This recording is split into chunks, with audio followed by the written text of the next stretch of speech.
खमंग खुसखुशीत चकली बनवण्यासाठी व्हिडिओ शेवटपर्यंत नक्की बघा। आवाजावरून लक्षात येतच असेल की चकली किती खुसखुशीत झालेली आहे आणि अजिबात तेलकटही झालेली नाही। यासाठी मी 1 किलो तांदूळ स्वच्छ धुवून सुकवून घेतलेला आहे। हरभऱ्याची डाळ पाव किलो, पोहे 125 ग्रॅम आणि धने 100 ग्रॅम सर्व सेपरेट भाजून गिरणीतून पीठ तयार करून आणलेलं आहे।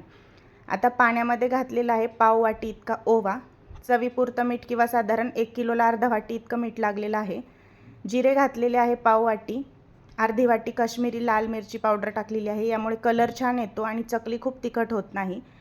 आता आपल्याकडे जी पळी असते तेलामध्ये ते 3 पळी इतकं तेल मी यामध्ये टाकून घेतलेलं आहे। तीळ, जे गावरान तीळ असतात घरचे, ती अर्धी वाटी तीळ यात टाकून घेतलेलं आहे। आता आपण मोहन पिठामध्ये घालणार नाही, त्यामुळे पाण्यामध्ये 3 पळी इतकं तेल टाकून घ्यायचं आहे आणि या पाण्याला मस्त अशी उकळी काढून घ्यायची आहे।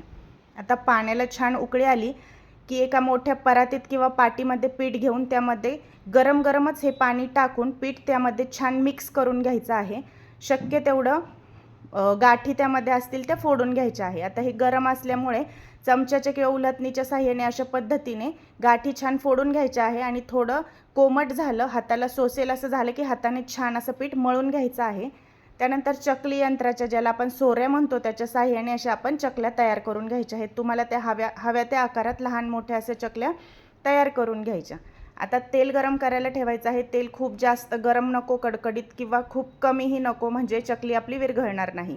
मीडियम आचेवरती चकल्या टाकून घ्यायच्या आहेत आणि छान अशा सोनेरी रंगावरती तळून घ्यायच्या आहे। खूप जास्त लाल करायचे नाही, कारण त्याची प्रोसेस काढल्यानंतरही सुरू असते, त्यामुळे चकलीचा नंतर रंग थोडासा डार्क होतो। आता अशा पद्धतीने चकल्या टाकून मस्त त्यावरचे बुडबुडे कमी झाले की चकली तळली असं समजावं आणि ती काढून घ्यायची आहे। अतिशय टेस्टी, क्रिस्पी आणि एकदम चविष्ट अशा चकल्या तयार होतात। तुम्हीही नक्की ट्राय करा। रेसिपी आवडल्यास चॅनलला फॉलो आणि सबस्क्राईब करायला विसरू नका। धन्यवाद।